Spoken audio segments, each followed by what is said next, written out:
Welcome back. Chapter 19. England, 1944. With the rain coming down so hard, it was difficult to even see the bridge. When they did, they both drew in their breaths.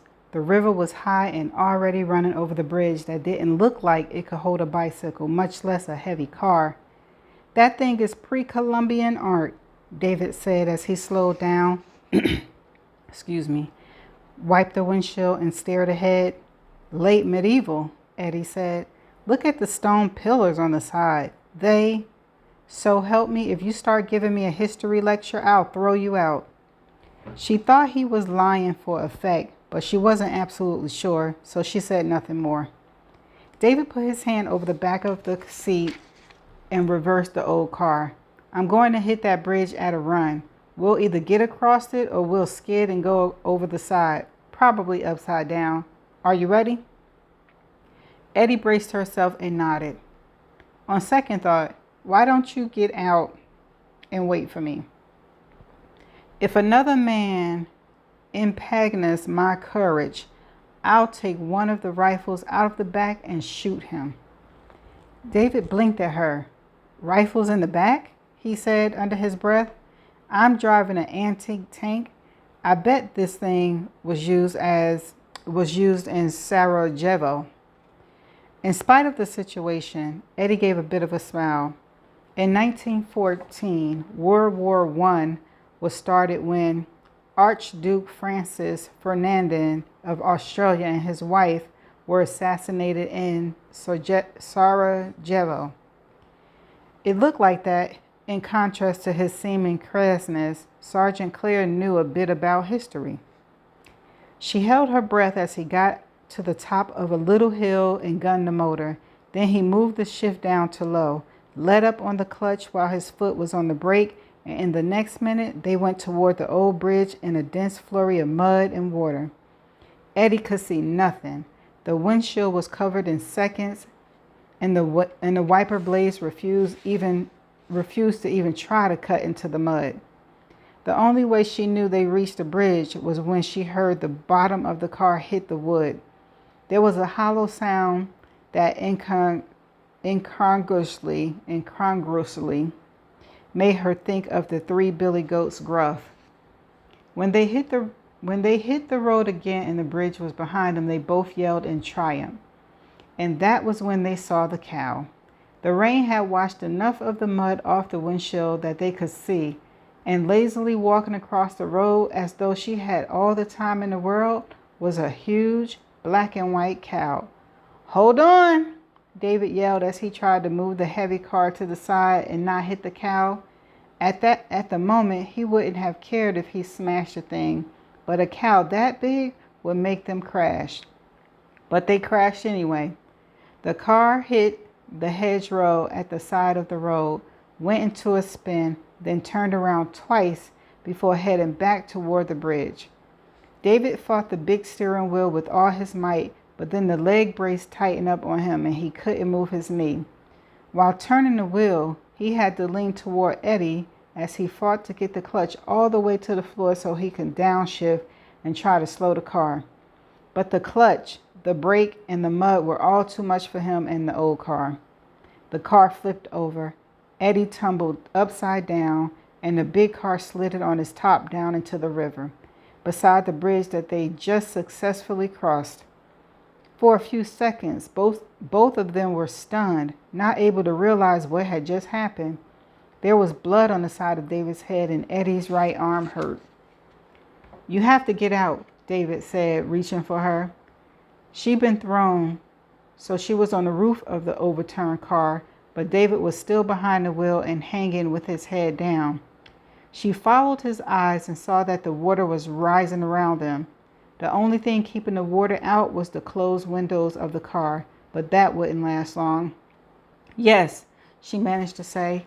She was dazed, not sure what was happening. I'll open the window and we'll swim out. She was pleased that she'd been able to see what needed to be done. Can you swim? He asked. Yes, quite well, she answered. Her head was clearing with each second. What about you? High school swim team, he said, and gave her his little grin that she'd seen several times. Okay then, are you ready? We need to go as soon as I get the window down. Hey, Hardcore, he said softly. A favor? How about a kiss before you go? A kiss? You think that now is the time to? She broke off when she realized what he said repeatedly. When she went, not him, just her. What's wrong with you? It's this damn brace, he said.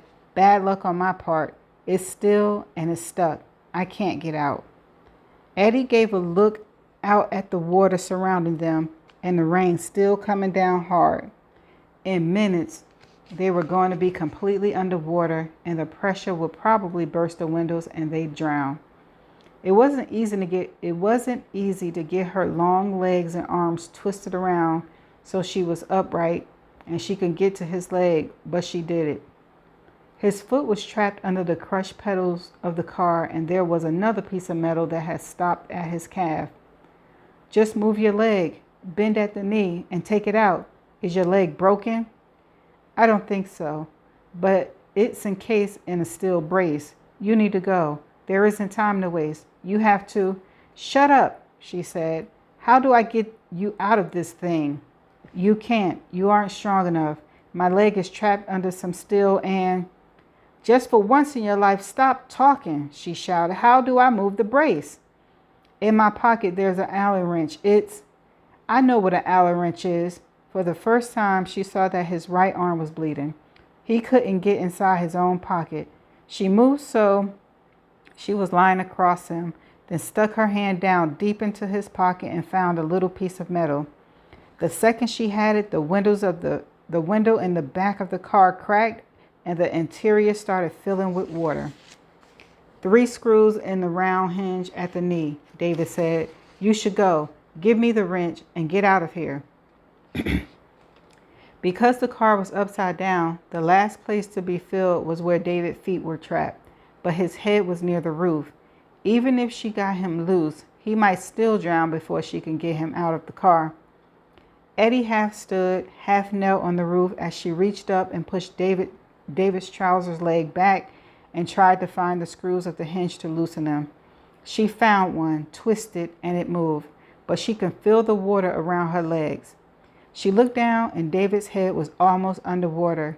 He was bending as far forward as he could, but he couldn't move much because of the huge steering wheel across the front of him.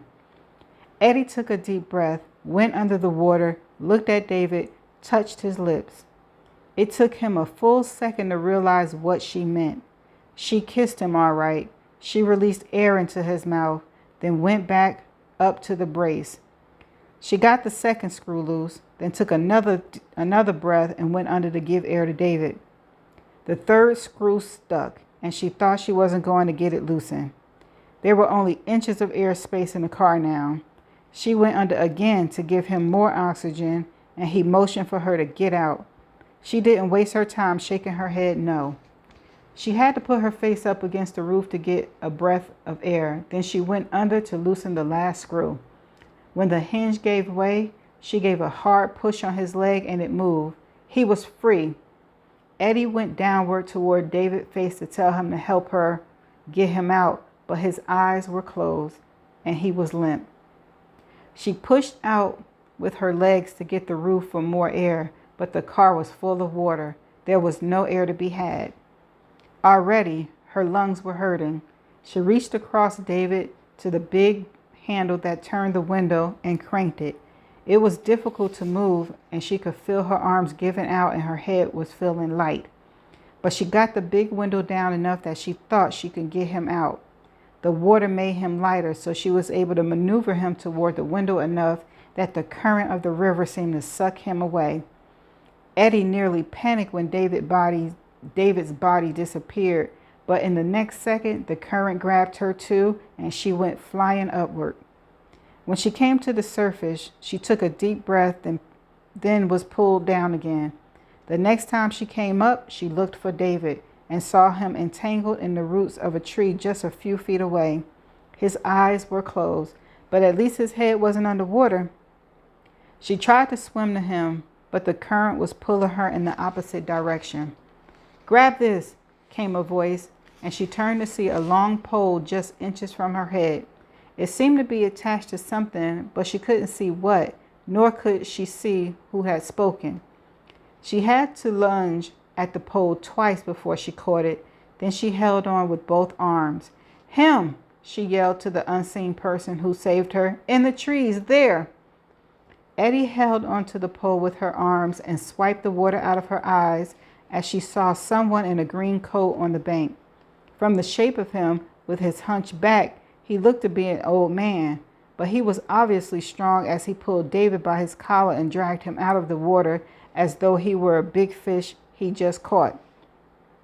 Eddie was battling hair and rain to see what was going on, but she didn't dare let go of the pole. Turning to her left, she saw that it was part of the bridge, maybe something used to ferry barges across the river. Slowly, she began to use her arms to pull herself along to try to reach the end of the bridge and the land. As she moved, she wondered what the man was doing with Sergeant Clare. Would the old man think he was dead and make no attempt to save him? If Eddie could get to him, she thought maybe she could apply some modern life-saving techniques, and maybe she could get the water out of Sergeant Clare's lungs so he wouldn't die. "Come on," she heard the man shout. "Only another foot and you're home." Her arms were killing her and she was shaking with cold and fatigue, but she looked up and saw Sergeant Clare standing there. The rain was so hard and the mist so dense that she thought maybe she was seeing a ghost. Had he died and his spirit come back to help her cross the raging river? "Come on, Harcourt," he shouted. "Get your back into it. I come out there and save you, but I'm too beat up. You'll have to do something for yourself this time. You can't always depend on me to save you." "You?" she managed to say. "Why you?" As anger surged through her, she began to kick with her long legs and she pulled harder on the pole. But even with her anger and her renewed energy, she was giving out. Instead of coming closer, the bridge seemed to be going farther away. She blinked hard to clear the water out of her eyes, but things were going hazy. In the next minute, she felt a strong arm around her. "I have you now," she heard in her ear. "You're safe now. Let go of that thing and let me have you." She obeyed the voice. Her arms fell away from the metal and went around his neck, and her head collapsed against him. She felt him carry her out of the water, and she felt someone else's hand on her. "She's dead?" she heard a man ask. "No," she heard Sergeant Clare say. He was carrying her, and she could feel the drag of his leg from the brace that he still wore. All she'd done was loosen the knee hinge. She hadn't removed it. "Your arm," she managed to whisper as she remembered that it had been bleeding. "I can't figure out if my arm hurts more or my leg. The dilemma is keeping me from fainting." "Good," she said as she snuggled closer to him. She closed her eyes and went to sleep. "Sergeant, you put y'all in danger and you could have just waited." When Eddie awoke, she was in a bed on a soft mattress and there was sunlight coming through the window. Her head ached and her arm was sore, but she didn't feel too bad. Excuse me. She looked about the room. It was small, with flowered wallpaper and two beds. The bed beside hers was made up with an old quilt and fat pillows. There was a big old wardrobe against one wall and a dressing table along the other. The facing wall had a window with lace curtains. When she tried to sit up, she was a bit dizzy, but her head cleared in a minute. She heard a soft knock on the door, then Sergeant Clare came in carrying a tray with one arm. His right arm was in a sling. "You're awake," he said, smiling, then gave his concentration back to the tray when it nearly unbalanced. "Let me," Eddie began as she started to get out of the bed, but then she realized she was wearing only her peach rayon teddy. She hastily pulled the covers back over her. "Where are my clothes?" "In the kitchen, dry and waiting for you," David said as he set the tray down on the end of her bed, then stood up and flexed his arm. "You can stop looking at me like I'm about to attack you. It's too late for modesty." Eddie didn't drop the covers from around her neck. "What does that mean?" He sat down on the opposite bed, picked up a toast wedge, and began to eat it. If you don't want that food, I'll take it. I need something to put on, she said. Reluctantly, he got up, went to the wardrobe, and pulled out a man's shirt. It was huge and nearly worn out, but Eddie took it and put her arms in the sleeves. When she was covered, she bent toward the tray and poured herself a cup of tea. Tell me what happened, she said. Where are we? How soon can we get out of here and get the magazine? Which answer do you want first? All of them, she said. The accident happened yesterday, and we're now at the home of Hamish Trumbull. Eddie stopped with a piece of toast to her mouth.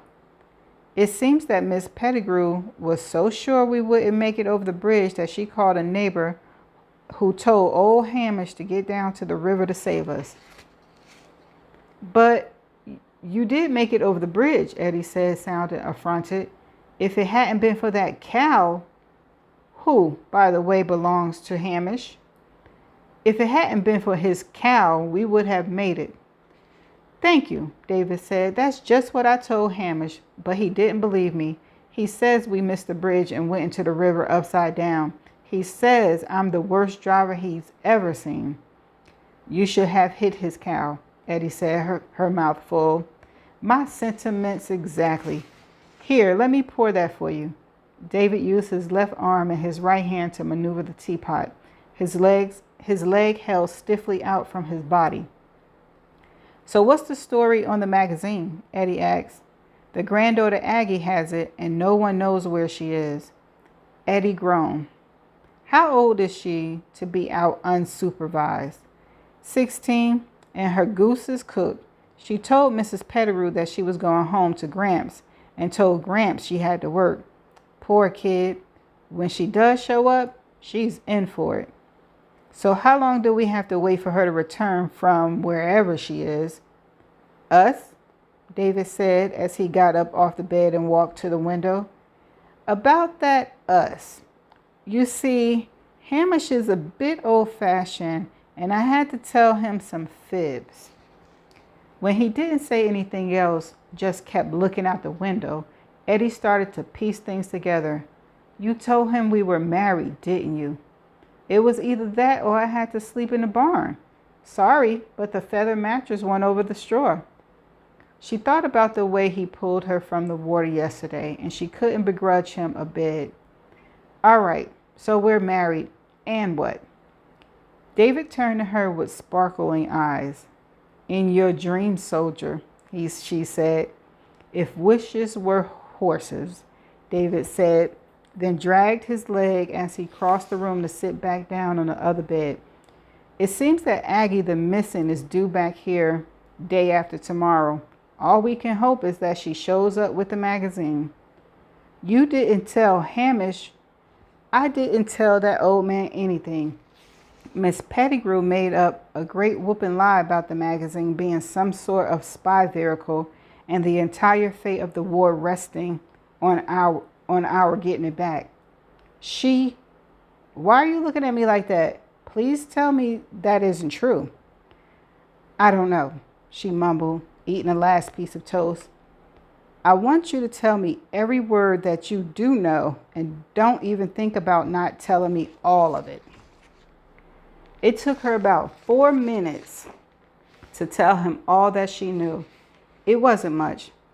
So, you're to give the magazine to this man? Dr. Sebastian Jellicoe. Then we're to get him to London so he can be sent back to the safety of Minnesota or someplace in the U.S.? Is that right? David asked. That's what I was told.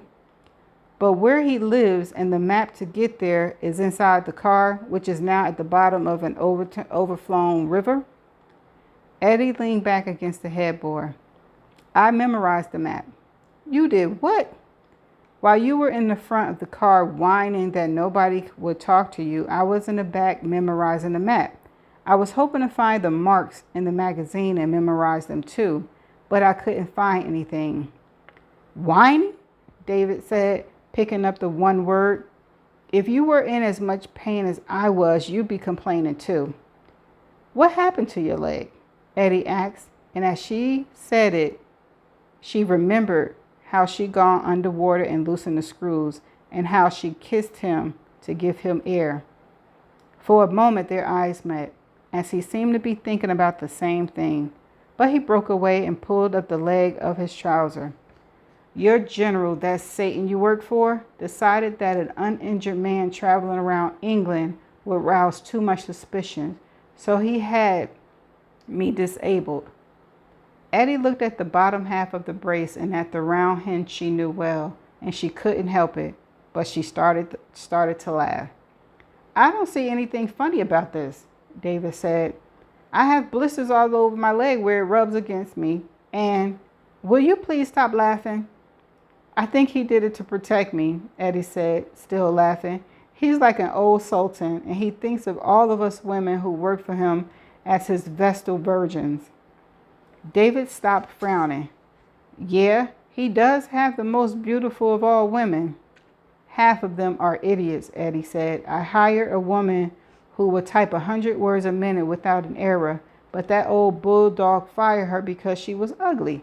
He said he wasn't going to survive bombs and ugly women. David laughed. She isn't the one who works for Colonel Osborne, is she? Excuse me. Eddie nodded. She can do more work than 3 of us Austin girls. Except you. Except me, Eddie agreed. But I get stuck. Hold on, I gotta clear my throat, y'all.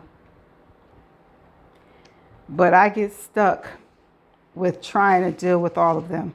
One day I almost got hit by a fallen roof when one of the girls ran back to get her lipstick.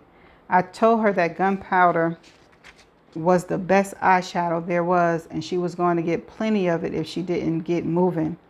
And you know what? She believed me. You're kidding. Not at all. You know Lenny Escobar?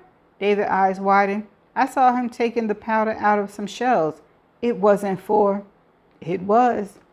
Laughing, David moved back to the bed and lifted his leg onto it. Okay, so now all we can do is wait until Aggie shows up and hope she has the magazine. In the meantime, I think Hamish means for you and me to stay busy. What does that mean? He had me in the barn this morning. He looked away, and Eddie thought maybe his face was red. In the barn doing what? Remember the cow? I will go to my grave remembering that cow, Eddie said. What about her?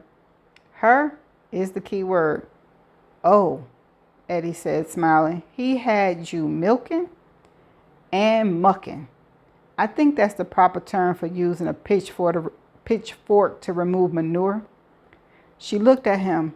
How did you do that with an arm and a sling in your leg like that? Can you move it? Not at all. I think the hinge rusted. We'll have to get it off you, Eddie said. Maybe this man has an Allen wrench. No, David said sadly. No Allen wrench that will fit. No anything that will fit.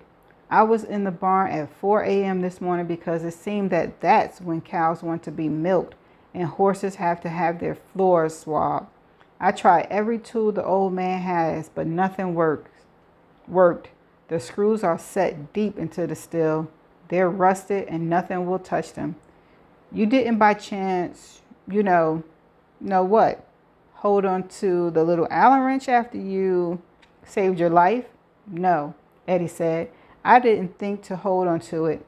I guess I was a bit busy with the window and the water and, all that. Just thought I'd ask. From outside the room came a loud voice. Claire, you in there? David rolled his eyes. I'd rather go back to the front lines than deal with that old man. I'm telling you, that Austin is a sweetheart compared to him. I'll get up and see what I can do to help, Eddie said. I better warn you that I think he expects you to cook. At that, Eddie's face turned pale, and she put the covers back over her. I don't know how to cook. You don't know how to cook? Don't give me that, she snapped. I grew up in a house with a cook. I don't know anything about it. Food was served to me on a plate. I can't even make a pot of tea. Really? David said, his smile becoming broader by the minute. What is so very amusing about that, Sergeant Clare? Because I can cook. Who else can cook? Ramsay. You can cook? She said in astonishment. So now who's stereotyping? My mother is Italian. I can cook. Look, why don't we tell him that you're injured and have to stay in bed, so I'll do the cooking. And who will milk the cow? Let old Hamish do it. He does it when we're not here. So you're saying that I'm just a poor, feeble woman who can't pull her own weight? Is that it? I'm to stay in bed and do nothing? Unless you can milk a cow and clean up after a horse, I don't think there's anything you can do. As it so happens, I nearly grew up on a horse. Of course, David said. Rich girl, the kitchen is beneath you, but you're a stable lad in the barn? You really are the most obnoxious man I have ever met in my life, Eddie said. He stood up and looked down at her as he walked to the door. And you, Miss Adeline Harcourt, are the most beautiful, intelligent, resourceful, courageous woman I have ever met. And by the way, I plan to marry you. He left the room, leaving Eddie with her mouth open in astonishment. Okay. You're a mess, you know that, David said as he pried Eddie's hands open and looked at the blisters. What got into you to do all that work? I don't know, she said, shrugging. It felt good. I got so tired of being inside and listening to typewriters all day. I liked being outside. They were in the kitchen of Hamish Trumbull's house, and there was a night and day difference between the way it was now and how it had looked that morning. For all his complaining that Eddie had worked too hard, David had spent the day scrubbing the kitchen, inside every cabinet and every pan. He filled the wood box and kept the old stove going all day as he cooked. The room was warmed and smelled wonderful. You haven't exactly sat around, she said, wincing as he examined her hand. No, but I had help, he said without a smile, and the absurdity of that made them both start to laugh. Then they quieted. Where is he? Eddie asked, referring to Hamish. I wore him out with churning butter, David said as he got some and slathered it on her blisters. Butter? You can make butter? Of course. How did you think you got it? By pumping the cow's tail up and down, she said. David laughed. Okay, so I'm no farmer, but I know what to do once the stuff is in the kitchen. Taste this. He dipped a wooden spoon into the pan bubbling on the stove and held it to her lips. When she started to take it from him, he pulled back. Delicious, she said. I've never tasted anything like it. What is it? Alfredo sauce to go on the pasta. The what? Spaghetti. He said, you Americans can call all pasta spaghetti. Are you ready to eat? She stood up slowly. This morning she raided the wardrobe in the bedroom they shared and found a pair of men's trousers that almost fit her. They were long enough, but they were so big around the waist that she had to make a new hole in an old leather belt to hold the pants up. She and David had shared a laugh over both of them wearing trousers that were too big. Eddie had spent the day outside and David had stayed in. Both of them had soon seen that the little farm was nearly falling down. With all the young, strong men at war, most of the farms were neglected, but this one seemed worse than usual. That morning, Eddie had met Hamish for the first time, and instead of seeing a gruff old man as David described, she saw sadness. Don't ask him anything, she whispered to David. I can't bear to hear the answer. So many people had horror stories about the loss of loved ones that Eddie couldn't take it anymore. Agreed, David said. She found the falling down old shed that served as a hen house and got a few eggs. After breakfast, she started on cleaning up the outside. As David said, she not had much to do with the kitchen when she was growing up, but she loved the barn and the hen house and all the things that had made Edeling Manor nearly self-sufficient. When she went into the house for lunch, the kitchen was sparkling, and David had just pulled bread out of the oven. That he'd done all that with one arm in a sling and his unbending leg made her smile in appreciation. After lunch, she tackled the chicken coop. One of the fence posts around the yard had fallen over, pulling the fence down with it. If any foxes decided to enter, nothing would stop them. The wind was picking up, and Eddie wanted to get the post back up before it started to rain again. She was digging the hole and trying to hold the post at the same time when David came running with his odd gait and took over. She held the post while he stamped it in. Then together they put stones around the edge of the fence. "I have to get back," he said loudly over the wind. That was getting stronger. "Don't stay out here too long." "I won't," she called back. But once he was inside, she got a pitchfork and started cleaning out the inside of the hen house. From the look of it, it hadn't been cleaned in a couple of years. It wasn't good for chickens or people eating them. She didn't realize her hands were blistered until she finished. She had a tall pile of manure outside the fence, and she dragged 2 fresh bales of straw from the barn into the kitchen coop. She looked in the barn for some gloves but couldn't find any, so she went on with the chores barehanded. By sundown, she made headway on the barn, both in repairing and mucking out. She didn't realize how tired she was until she went inside and sat down. David took one look at her and took over. He opened her hands, washed them, then slathered them with butter to help with the pain of the blisters. "Oh, no, you don't," he said when she nearly fell asleep in the chair. "You need to eat." "You sound like my mother." "I'll take that as a compliment," David said as he set a huge plate of homemade pasta with a cream-based sauce in front of her. "I want you to eat every bite of that and drink all the milk. You need your strength." "Yes, sir," she said. She was so tired that she couldn't even keep her rigid posture of sitting upright as she ate. And she smiled as she thought of what her mother would say if she saw her daughter now. "Want to share the reason for that smile?" David asked as he filled a plate for himself. "I was just thinking about my family." "Tell me about them," he said. "Rich farmers, right?" "Used to be," she said, "but the rich part is gone. We used to own an entire town, but what? It doesn't matter. That seems like a lifetime ago. This is really good. Ever think of opening a restaurant?" "Did you ever think about visiting New York? There's an Italian restaurant on every corner." "Is he okay, do you think?" Eddie whispered, nodding toward Hamish's closed bedroom door. "Based on the sound of his snoring, I think he's been sleeping all day, or else someone's been throwing grenades into that room." "You're awful," Eddie said, smiling. "Poor man is worn out. Don't forget that he saved both of our lives." David said. "Do you know how he revived me? I saw him pull you out of the water, and I remember hoping that you weren't dead.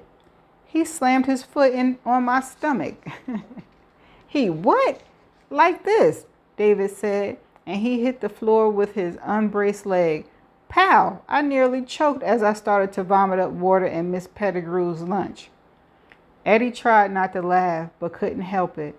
And we wondered why Aggie didn't want to come home.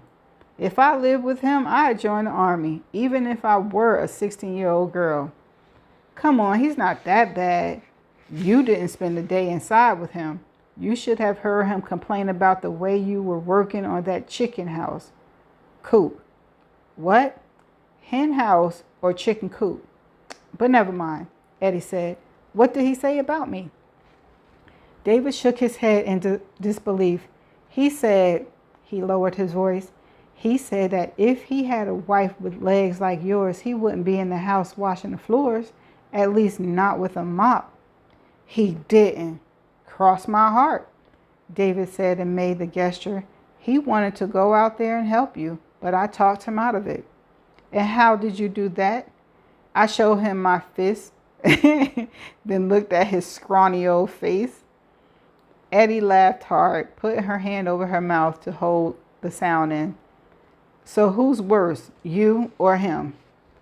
I hope I am, but he's learned a lot in his many years. When David saw Eddie's eye begin to blink slowly, he took her hands in his and pulled her upright. For a moment, they were standing very near each other. Instantly, the relaxed attitude was gone and they were both tense. I have hot water for you, David said, breaking the tension as he turned toward the sink. You can wash what you can reach, or you can strip naked and I'll hold a towel for you. Eddie laughed again, the tension gone. No, thank you. I think I'll just wash my face and hands and leave the rest to when I have a tub. I'm too tired to care how dirty I am.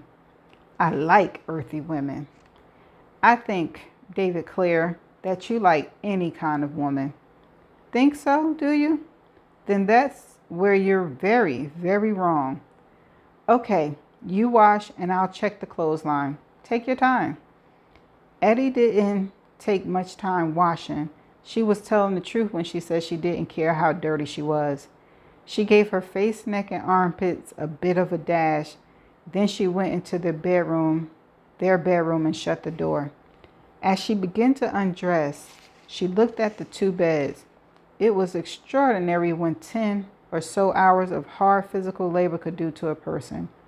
2 days ago, if she'd been told that she had to spend the night in the same room with a soldier, she would have said she'd rather sleep on a stone pallet in the rain.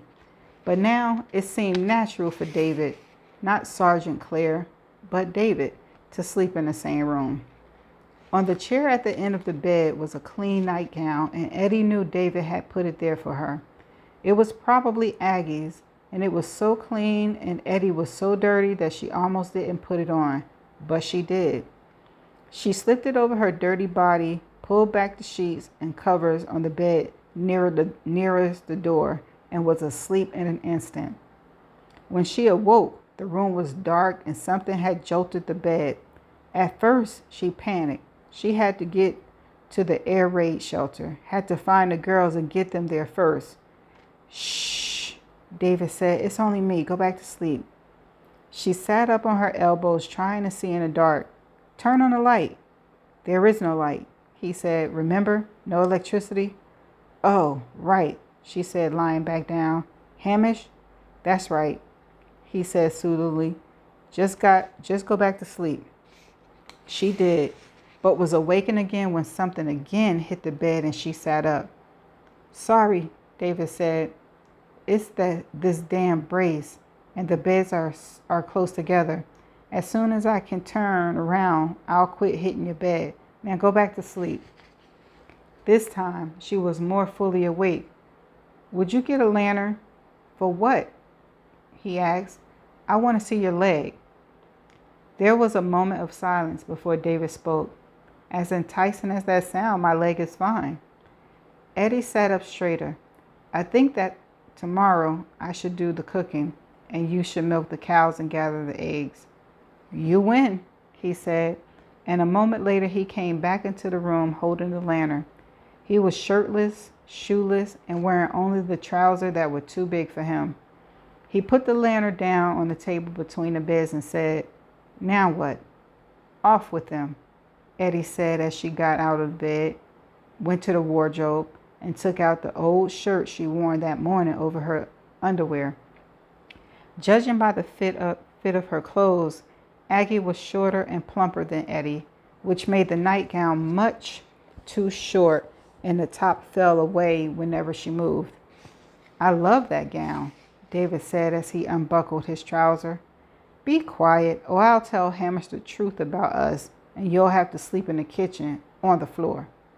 You're threatening to punish me if I don't take off my trousers while I'm alone in a room with the most beautiful woman in the world, the woman I plan to... Stop it, she said, but she was smiling. When David struggled to get his trousers down over the heavy brace, she took the cuffs and pulled. He tried to make jokes, but she was too horrified by what she saw to smile. His leg was raw from the steel. The old padding had nearly all fallen away, and the straps of the big cage-like thing had scraped and cut until his leg was a mass of blisters and bleeding sores. "I love General Austin," David said.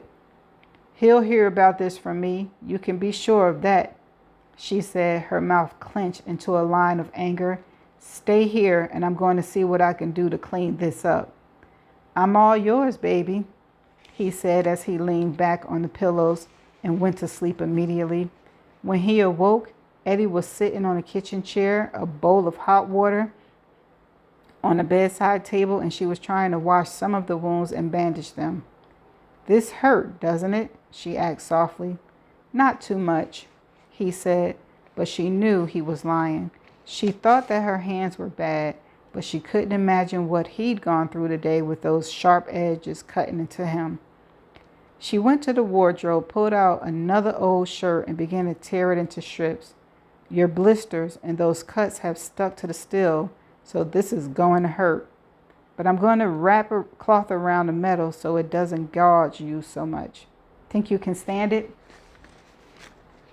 "I'll do my best."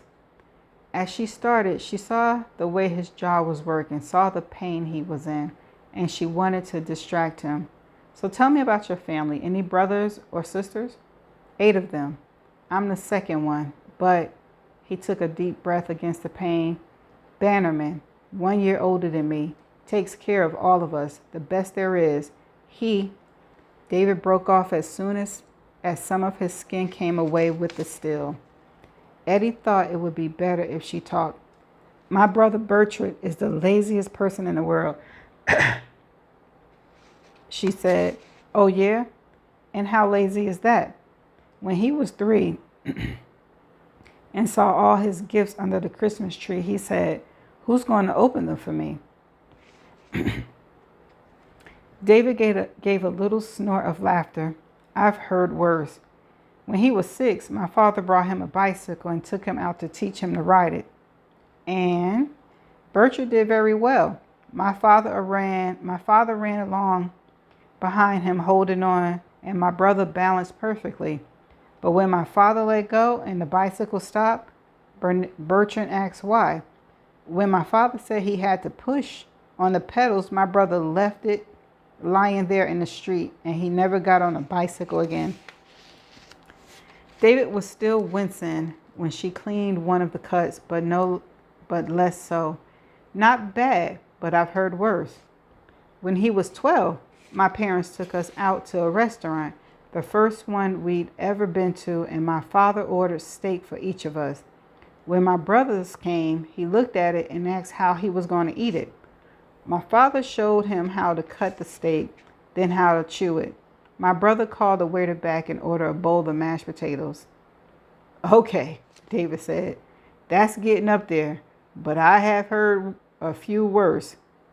When he was 16, my mother arranged for her beloved son to go to a dance with a very nice young girl. He was to pick her up at 6 p.m. At 6:30, Bertrand was sitting in the living room, and my father asked him why he hadn't gone on his date. My brother said, 'Because she hasn't come to get me yet.'" David laughed. "All this is a lie, isn't it?" "Not a word." "But how did he survive? What does he do with himself? How did he get through school?"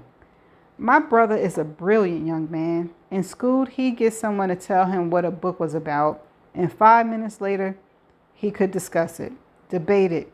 He loves to sit and talk." Eddie wrung out a piece of cloth and gossip. "He knows everyone in town, and they all tell him their secrets." "Well, I guess he didn't go to war." For flat feet.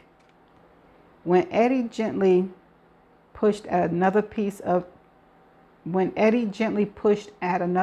cloth, David gave a little groan of pain. "Want to hear more?" "Yes," he said through clenched teeth. "Got any about Austin? Something mean and juicy?" "No, just Bertrand's story. Want to hear why he didn't go to his own wedding?" David opened his eyes wide and looked at her. "Tell me." "My mother arranged everything. Bertrand saw the girl, saw she was suitable, and that was enough for both my mother and the girl." "Marrying money and old name, right?" I already told you there was no money, but yes, there was the name, Eddie said. My mother was thrilled and spent months planning the most elaborate wedding the town had ever seen. My father had to mortgage our old house. The evening before the wedding, my father went into his son's room to have a talk with him about the wedding night. The wedding night? David whispered. I like this story the best of any you've told. Maybe of any I've ever heard in my whole life. No one knows exactly what was said by my father, but everyone heard Bertrand shout for one and only time in his life. He yelled, I have to do what? David started laughing. Now you have me. That is the worst story I ever heard. What happened? Bertrand stayed home the next day and nothing anyone said or did could get him to move. And his bride? She showed up for the wedding that never happened. Poor dear. Her family was so humiliated. 6 months later, they moved to Atlanta. What did your brother say to explain? Nothing. To my knowledge, he never mentioned that day. The work other people do has never concerned him. And your mother? After that, she stopped trying to manage her son's life, and my father said that was almost worth the expense of the wedding. David was really laughing now, and Eddie had finished with the bandages. She could tell by his eyes that he was at last comfortable enough to sleep. She pulled the quilt over him, then went to her own bed. When he whispered, "Good night," she smiled and went back to sleep. And that is the end of chapter 19. I feel as though he put her in danger for somebody that he liked. He should have not tried that, that maneuver with the car. He could have just waited, right? I feel like he could have just waited. But anyway, there's not really much to it. It was information. I don't know if it was any information I can grasp or grab onto or latch onto to find out what's going on with, Jocelyn and stuff like that. So I'm going to just see y'all in the next chapter. Bye for now.